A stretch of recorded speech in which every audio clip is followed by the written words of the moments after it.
श्री स्वामी समर्थ. नमस्कार स्वामी भक्तांनो. आज आपण एका अशा दिव्य प्रवासावर निघणार आहोत जिथे शब्द कमी पडतात पण अनुभव खोलवर पोहोचतो, जिथे मन शांत होतं, हृदय स्थिर होतं आणि आत्मा जागृत होतो. हा प्रवास आहे श्री स्वामी समर्थांच्या चरणी नतमस्तक होण्याचा. हा प्रवास आहे श्रद्धेचा, धैर्याचा आणि आत्मविश्वासाचा. श्री स्वामी समर्थ कोण होते? अक्कलकोटच्या पावनभूमीत जिथे वारा देखील मंत्रमुग्ध होतो, जिथे प्रत्येक कणात अध्यात्म दडलेलं आहे, तिथे अवतरले श्री स्वामी समर्थ महाराज. ते केवळ एक संत नव्हते, ते होते जागृत शक्ती, जिवंत चेतना आणि करुणेचा महासागर. त्यांचं रूप साधं होतं पण तेच प्रचंड होतं. त्यांचा आवाज मृदू होता पण प्रभाव पर्वता एवढा भक्कम होता. लोक त्यांना विचारायचे, स्वामी तुम्ही कोण आहात? आणि ते शांतपणे म्हणायचे, मी आहे जो आहे आणि जो सदैव राहील. प्रिय श्रोते हो, जर तुम्ही थकलेले आहात, जर तुम्हाला वाटतं की तुमचं नशीब तुमच्या विरोधात आहे, जर तुमच्या मनात निराशा आहे, तर ऐका. स्वामी समर्थ सांगतात, जो श्रद्धा ठेवतो त्याला कधीही एकटं राहावं लागत नाही. श्रद्धा म्हणजे आंधळा विश्वास नाही, श्रद्धा म्हणजे आतली शक्ती जागवणारी ऊर्जा. जेव्हा तुम्ही म्हणता, स्वामी मी थकलो आहे, तेव्हा स्वामी सांगतात, उठ, मी तुझ्या सोबत आहे.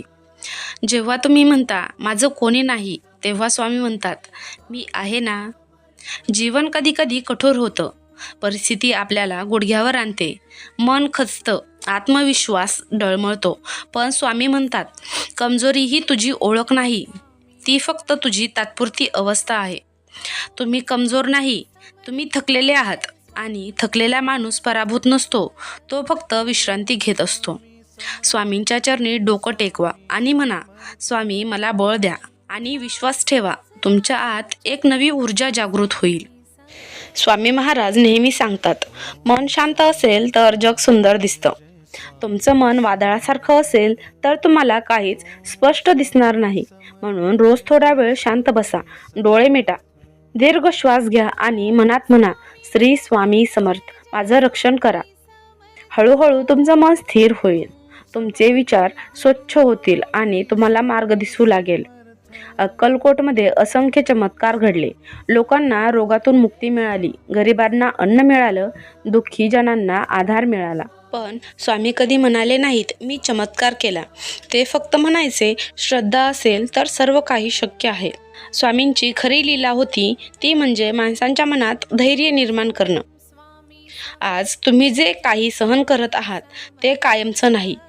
अंधार जितका गडद तितकाच पहाटेचा प्रकाश तेजस्वी. स्वामी समर्थ तुमच्याकडे पाहत आहेत. ते तुमच्यावर करुणेने स्मित हास्य करत आहेत. ते म्हणत आहेत, हार मानू नकोस, तू माझा भक्त आहेस आणि मी तुझ्या पाठीशी आहे. आता आपण आपली यात्रा संपवतो, पण भक्तीचा प्रवास कधीच संपत नाही. आपले हात जोडून आपण नतमस्तक होऊया श्री गुरुदेव दत्त यांच्या चरणी. हे गुरुदेव दत्ता, आम्हाला योग्य मार्ग दाखवा, आमचं मन शुद्ध ठेवा, आमची श्रद्धा दृढ ठेवा आणि आमच्यावर सदैव आपली कृपा राहू द्या. श्री स्वामी समर्थ. श्री गुरुदेव दत्त. जय जय स्वामी समर्थ. अशाच प्रकारचे अजून भक्तिमय व्हिडिओ पाहण्यासाठी आपल्या चॅनलला सबस्क्राईब करा आणि व्हिडिओ कसा वाटला हे कमेंट बॉक्समध्ये नक्की कळवा. श्री स्वामी समर्थ.